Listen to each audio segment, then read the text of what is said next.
السلام عليكم ورحمة الله وبركاته. الحمد لله الذي أرسل رسوله بالهدى ودين الحق ليظهره على الدين كله وكفى بالله شهيدا.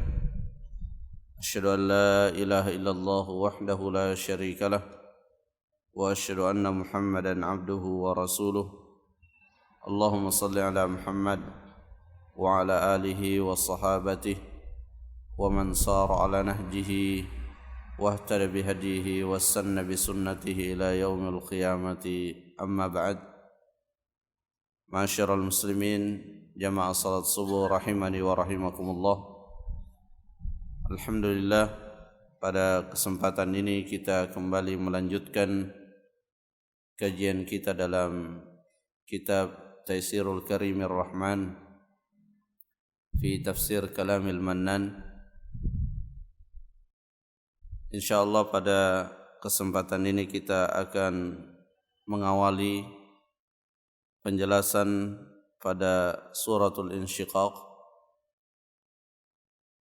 Namun sebelum kita menjelaskan ayat-ayat yang terdapat dalam suratul Insyiqaq, terlebih dahulu kami akan menyebutkan beberapa pelajaran yang telah kita sampaikan pada surah yang sebelumnya, yaitu suratul Mutaffifin, di mana di akhir-akhir ayat suratul Mutaffifin Allah Subhanahu wa taala menceritakan tentang keadaan orang-orang kafir dan sekaligus juga menjelaskan keadaan orang-orang yang beriman di akhirat kelak nanti. Allah Subhanahu wa taala di penghujung suratul Mutaffifin mengingatkan kepada kita semua bahwa setiap yang dilakukan oleh manusia di permukaan bumi ini, pada saatnya nanti Allah Subhanahu wa taala akan memberikan balasannya sesuai dengan apa yang kita lakukan. Jika di dunia ini orang-orang kafir menertawakan orang-orang yang beriman, maka di akhirat kelak nanti Allah Subhanahu wa taala mengatakan, فَالْيَوْمَ الَّذِينَ آمَنُوا مِنَ الْكُفَّارِ يَضْحَكُونَ. Pada hari kiamat nanti, orang-orang yang berimanlah yang akan menertawakan orang-orang kafir. Dalam keadaan orang-orang beriman tersebut berada di atas kenikmatan. Mereka melihat orang-orang kafir dan menertawai mereka. Dan ayat-ayat yang seperti ini merupakan motivasi bagi orang-orang beriman untuk senantiasa istiqomah di atas keimanannya. Karena kita menyadari sepenuhnya bahwa orang-orang kafir akan senantiasa berusaha untuk memalingkan orang-orang beriman dari ajaran agamanya dengan berbagai macam cara. Maka dengan kita membaca ayat-ayat seperti ini, semoga menjadi motivasi dan pendorong bagi kita untuk selalu bersemangat di dalam mempelajari agama kita, kemudian mengamalkannya dan menyebarkannya. Jamaah salat subuh rahimani wa rahimakumullah. Kemudian kita lanjutkan pada surah yang berikutnya, yaitu pada suratul Insyiqaq. Dan suratul Insyiqaq juga termasuk di dalam kategori surah Makkiyah, surah yang Allah turunkan, atau ayat-ayat yang ada di dalam surah ini Allah turunkan kepada nabinya sebelum beliau berhijrah ke Madinah.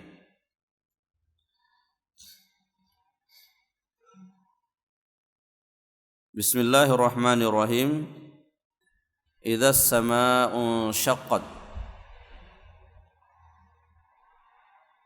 Allah Subhanahu wa taala pada surah ini lagi-lagi menjelaskan tentang peristiwa-peristiwa yang akan terjadi pada hari kiamat.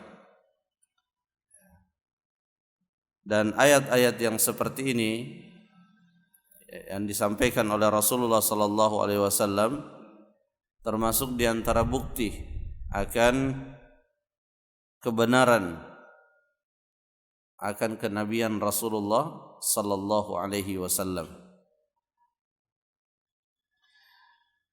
Idza as-samaa'u syaqqat, ketika langit terbelah. Infatarat wa tamayaza ba'duha min ba'd. Langit itu terbelah dan terpisahkan satu dengan yang lainnya. Ini tentunya ketika peristiwa seperti ini terjadi, ya, manusia akan terheran-heran. Itulah sebabnya Rasulullah sallallahu alaihi wasallam setiap kali terjadi peristiwa-peristiwa, beliau selalu menampakkan rasa takutnya kepada para sahabat, terutama peristiwa-peristiwa yang terjadi di atas langit. Ya, seperti misalnya ketika terjadi gerhana, maka Rasulullah sallallahu alaihi wasallam menampakkan kepada para sahabatnya bahwa peristiwa tersebut adalah peristiwa yang menakutkan, karena peristiwa seperti itu mengingatkan kita dengan apa yang akan terjadi di hari kiamat nanti. Kalau gerhana itu hanya sebatas cahaya yang dihilangkan beberapa saat oleh Allah Subhanahu wa taala, cahaya matahari atau cahaya bulan. Tapi Allah Subhanahu wa taala mampu melakukan yang lebih dari itu. Bahkan pada ayat-ayat yang sebelumnya disebutkan bahwa idza syamsu kuwirat, ya, bukan sekedar dihilangkan cahayanya, tapi memang digulung oleh Allah Subhanahu wa taala. Wa adzinat li rabbiha wa huqqat, dan langit tersebut mendengarkan, ya, maksudnya mendengarkan dan mentaati apa yang diperintahkan oleh Tuhannya. Wa huqqat, dan sudah sepantasnya ia mendengarkan dan mentaati perintah Tuhannya, karena dia adalah makhluk, dia adalah ciptaan Allah Subhanahu wa taala. Syekh Utsaimin rahimahullah pada ayat ini mengajak kita untuk merenung sejenak bahwa makhluk Allah yang sangat kuat yang disebutkan di dalam surah An-Naba, wa banaina fawqakum sab'an shidada, dan kami bangun di atas kalian 7 langit yang sangat kuat, dengan kekuatan yang ada padanya, dengan kebesaran yang ada pada makhluk yang bernama langit, tetap tunduk dan patuh kepada Allah Subhanahu wa taala. Sehingga ya, betapa sombongnya kalau ada di antara manusia yang keadaannya sangat lemah, penuh dengan kekurangan, lalu kemudian membangkang dan bermaksiat kepada Allah Subhanahu wa taala. Wa adzinat li rabbiha wa huqqat, istama'at li amrihi wa alqat sam'aha. Dia mendengar perintah Allah dan dia memperhatikan apa yang diperintahkan oleh Allah Subhanahu wa taala. Fa innaha musakharatun mudabbaratun, karena sesungguhnya langit itu di bawah kendali Allah dan diatur oleh Allah. Jadi tidak ada makhluk kecuali di bawah pengaturan Allah Subhanahu wa taala. Ini juga peringatan bahwa jangan sampai Allah Subhanahu wa taala disekutukan baik dengan malaikat, dengan nabi, atau dengan siapa saja dari makhluk-makhluk yang ada di permukaan bumi ini. Karena tidak pantas ya, dan tidak masuk akal jika kemudian Allah Subhanahu wa taala disekutukan. Karena tidak ada yang sama dengan Allah dalam segala hal. Dalam Al-Quran Allah Subhanahu wa taala mengatakan, "Fala taj'alu lillahi andada." Janganlah kalian menjadikan bagi Allah tandingan, karena tidak ada yang bisa menandingi Allah Subhanahu wa taala. Wa adinat li rabbiha wa huqqat wa idzal ardu muddat. Kemudian peristiwa yang lain yang juga tidak kalah mengherankannya dan menakjubkannya, yaitu ketika Allah Subhanahu wa taala meratakan bumi ini, sehingga semua yang ada di bumi ini, yang di sana ada bagian yang tinggi, ada yang rendah, semuanya akan menjadi rata. Dan ini juga bagian dari tanda kekuasaan Allah Subhanahu wa taala, tanda kebesaran Allah Subhanahu wa taala yang sering disebutkan di dalam Al-Qur'an, ala kulli syai'in qadir. Allah berkuasa atas segala sesuatu. Kalau hal-hal yang seperti ini dapat kita renungkan, kita tadabburi, maka insyaallah ini akan membuat hati kita semakin tunduk kepada Quran, kepada sunnah Rasulullah sallallahu alaihi wasallam. Karena dengan kemampuan yang seperti ini, memang kita tidak memiliki daya kecuali tunduk dan patuh kepada Allah Subhanahu wa taala. Jadi gunung-gunung yang tinggi semuanya akan rata,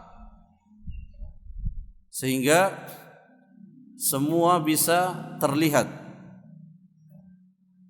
dan manusia akan dikumpulkan di atas bumi yang telah diratakan oleh Allah Subhanahu wa taala. Yang tadinya bumi itu kurawiyah mudawwarah akan diratakan oleh Allah Subhanahu wa taala. Bentuknya bundar itu kemudian akan diratakan oleh Allah Subhanahu wa ta'ala, sehingga tidak ada lagi yang tinggi, tidak ada lagi yang rendah, semuanya rata. Wa idzal ardu muddat wa alqat ma fiha, dan bumi ini akan mengeluarkan apa yang ada di dalamnya, di dalam perut bumi, yaitu al-amwat wal kunuz,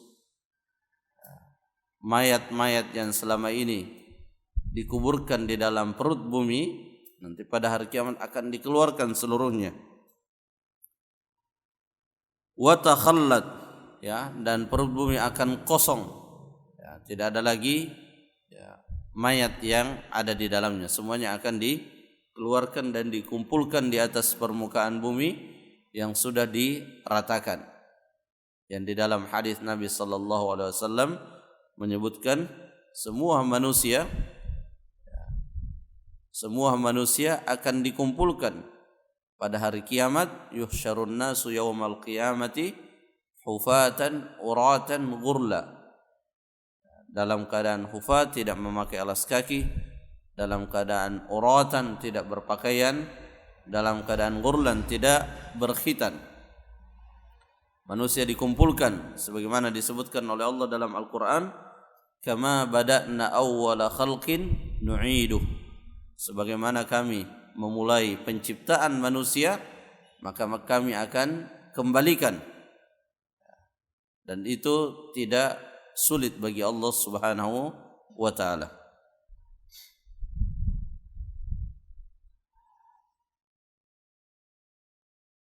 Wa alqat ma fiha wa takhallad wa adzinat li rabbiha wa huqqat. Allah kemudian mengulang 2 kali, wa adzinat li rabbiha wa huqqat. Dan bumi juga sebagaimana langit mendengar perintah Allah Subhanahu wa taala dan mentaati perintah tersebut, dan sudah sepantasnya makhluk Allah mentaati perintah-perintah Allah Subhanahu wa taala. Kemudian setelah disebutkan peristiwa-peristiwa yang akan terjadi pada hari kiamat, dan ini merupakan peringatan, merupakan nasihat, merupakan objek yang kita sepantasnya untuk senantiasa mentadabburinya agar muncul di dalam diri kita rasa takut kepada Allah Subhanahu wa taala.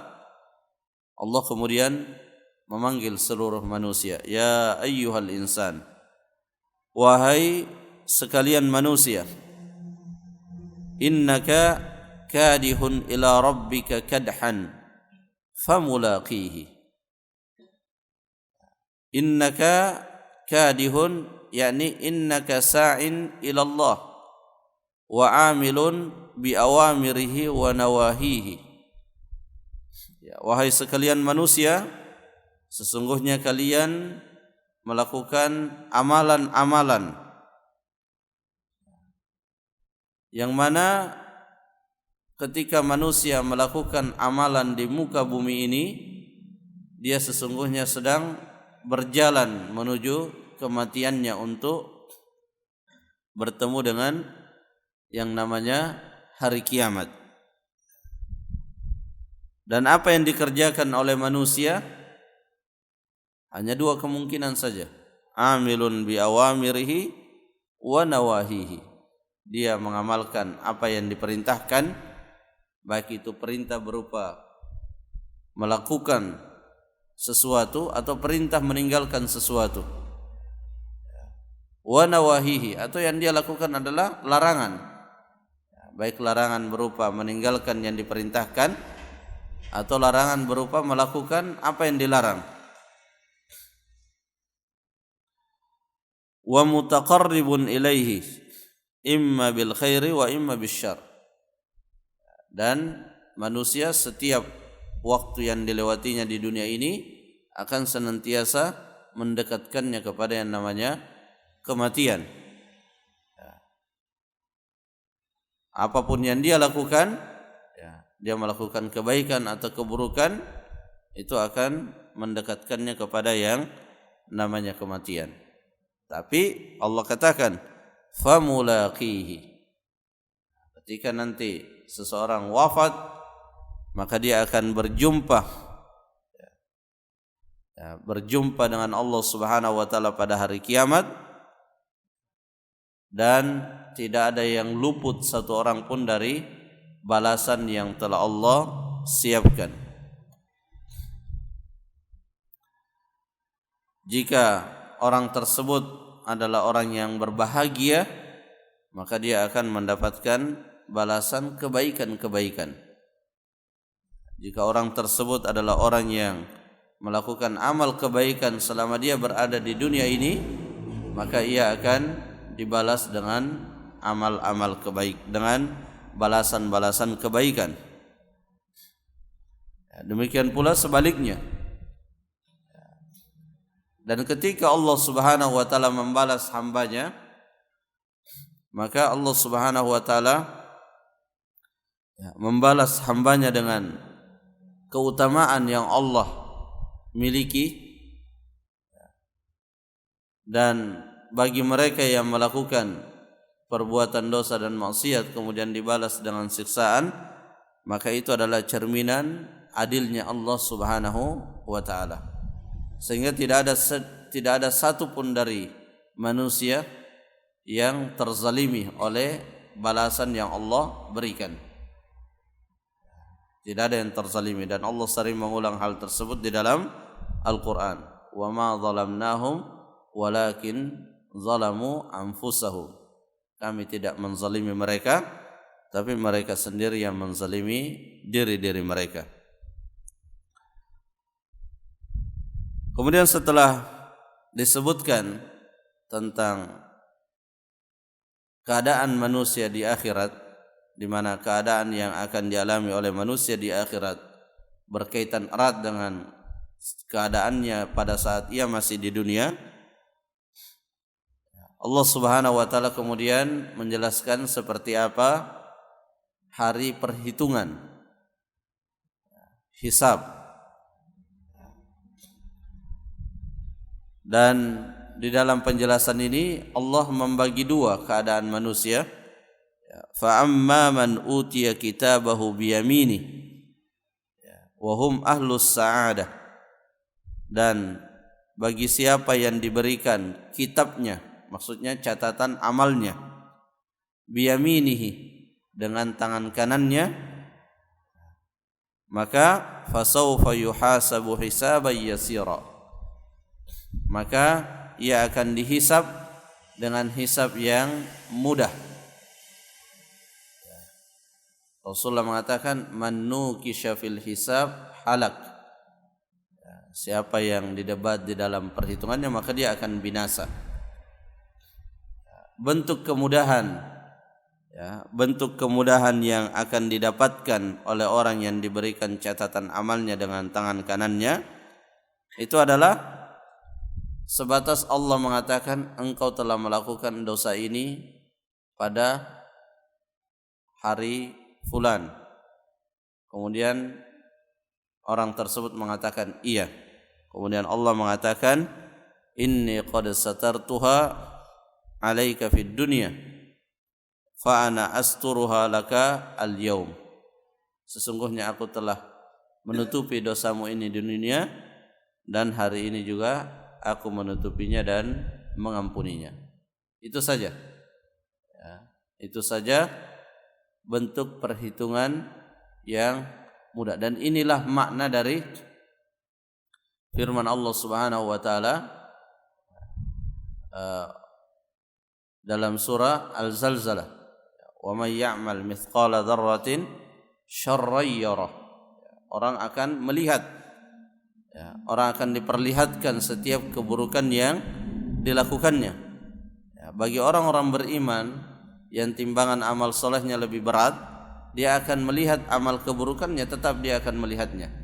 Tapi melihatnya seperti yang disebutkan tadi, hanya diberitahukan, kemudian dia mengakuinya dan Allah kemudian mengampuninya. Berbeda dengan orang-orang yang diberikan kitabnya dengan tangan kirinya. Jadi fasawfa yuhasabu hisaban yasira wa yanqalibu ila ahlihi masrura. Dan dia kembali ke surga menemui kerabat-kerabatnya masuk surga dalam keadaan bergembira. Kenapa bergembira? Karena li'annahu naja minal azab wa faza bits thawab. Karena dia sudah selamat dari siksaan Allah Subhanahu wa taala.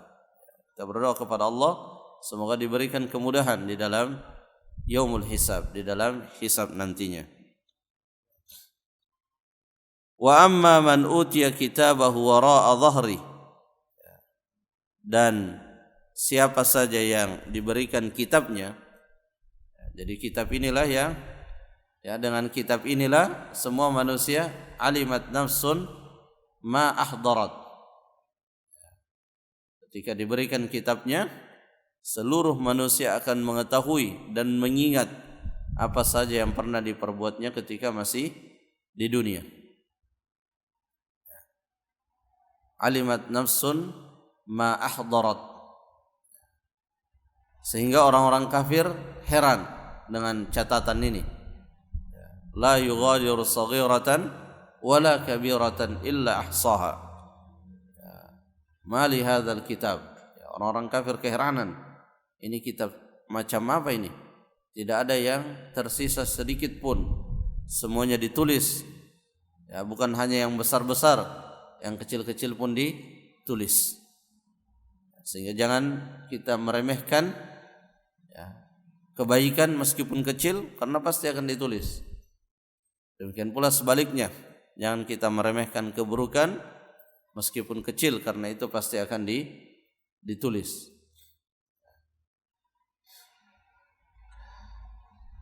Wa amma man utiya kitabahu wara'a dhahri, dan orang yang diberikan kitabnya wara'a dhahri, di belakang punggungnya. Di dalam ayat yang lain bishimalihi, dengan tangan kirinya. Jadi maksudnya bishimalihi min khalfihi, dengan tangan kirinya dari arah belakang.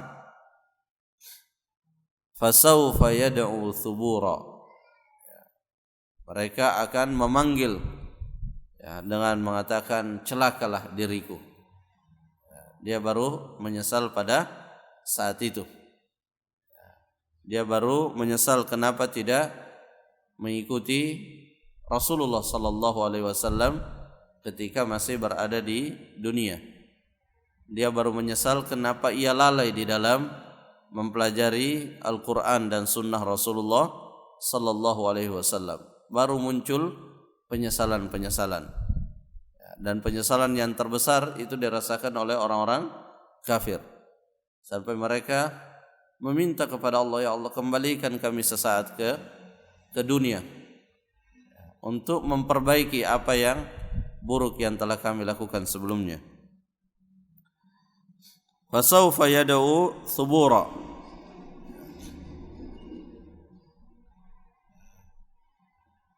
wa yasla sa'ira, dan dia akan masuk ke dalam neraka sa'ir.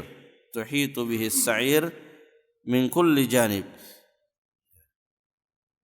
wa yuqallibu ala adzabiha. Jadi dia akan dikelilingi oleh neraka sa'ir dan dia akan terombang-ambing di dalam azab neraka sa'ir.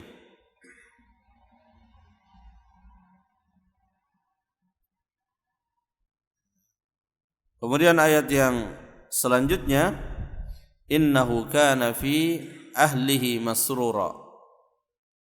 Mereka ini dahulunya ketika masih berada di dunia orang yang bergembira, orang yang berbahagia. Jadi kebahagiaan di dunia disebabkan oleh hal-hal yang bersifat duniawi, itu bukan merupakan jaminan dan tanda bahwa orang itu sudah pasti berbahagia di akhirat. Allah berikan kepada orang tertentu kenikmatan, itu bukan tanda bahwa Allah mencintainya dan dia akan berbahagia di akhirat. Ukuran seseorang akan berbahagia di akhirat itu ketika mampu menjalankan perintah-perintah Allah dan menjauhi larangan-larangannya. Dan itulah yang disebutkan oleh Allah dalam Al-Quran, qul bi fadlillahi wa bi rahmatihi fabidzalika falyafrahu huwa khairum mimma yajma'un. Katakanlah dengan keutamaan dari Allah, hendaklah kalian bergembira dengan hal yang seperti itu. Karena itu lebih baik dari apa yang mereka kumpulkan. Fadlullah yang terbesar, keutamaan Allah yang terbesar yang Allah berikan kepada hambanya ketika kita bisa mentaatinya. Sehingga orang beriman itu mencari kegembiraannya dalam ketaatan kepada Allah. Dia cari kegembiraannya, kebahagiaannya dalam salat berjamaah, dalam ibadah puasa, dalam sedekah, dalam menjalankan sunnah-sunnah Rasulullah sallallahu alaihi wasallam. Disitulah alamat kegembiraan dan kebahagiaan orang-orang beriman.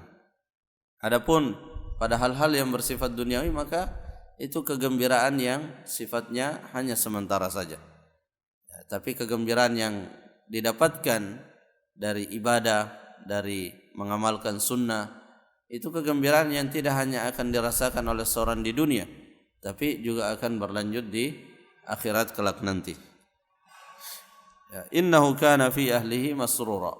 Mereka bukanlah orang yang menderita yang diberikan kitabnya dari belakang dengan tangan kirinya. Mereka di dunia bukan orang yang menderita, bahkan mereka adalah orang yang masrura, orang yang bergembira, orang yang tertawa terbahak-bahak ketika berada di dunia. Innahu kana fi ahlihi masrura innahu dhanna an la yahur. Sayangnya kegembiraan yang mereka rasakan di dunia disebabkan kenikmatan-kenikmatan yang Allah berikan kepadanya membuat ia lupa, bahkan sampai mengira bahwa mereka tidak akan dikembalikan kepada Allah Subhanahu wa taala. Mereka mengira dan lupa bahwa suatu saat nanti mereka akan mempertanggungjawabkan perbuatan dan amalan yang dilakukannya ketika di dunia. Bala inna rabbahu kana bihi basira. Bahkan tidak demikian, Allah Subhanahu wa taala, Rabbnya, Tuhannya, mengetahui dan melihat apa yang mereka lakukan. Allah Subhanahu wa taala tidak akan membiarkan manusia hidup begitu saja semaunya. Ada yang namanya hari pembalasan. Allah tidak menciptakan manusia di dunia ini kemudian membiarkan, tapi Allah menciptakannya kemudian memerintahkan dan melarang. Dari perintah dan larangan itulah akan Allah nampakkan siapa yang berhak mendapat kebahagiaan di akhirat dan siapa yang tidak mendapatkannya. Jamaah salat subuh rahimani wa rahimakumullah, semoga penjelasan ayat yang disampaikan pada subuh hari ini menjadi motivasi bagi kita semua untuk senantiasa bersemangat di dalam mendalami agama kita, mempelajari agama kita, kemudian kita amalkan dan kita sebarkan, kita dakwahkan, kita sampaikan sehingga kebaikan-kebaikan di dunia ini terus menyebar dan Allah Subhanahu wa taala menurunkan keberkahannya dari atas langit dan dari dalam perut bumi yang kita tempati berpijak. Wallahu taala alam bissawab. Kita akhiri majelis kita dengan kafaratul majlis. Subhanakallahumma rabbana wa bihamdik asyhadu an la ilaha illa ant astaghfiruka wa atubu ilaik. Assalamualaikum warahmatullahi wabarakatuh.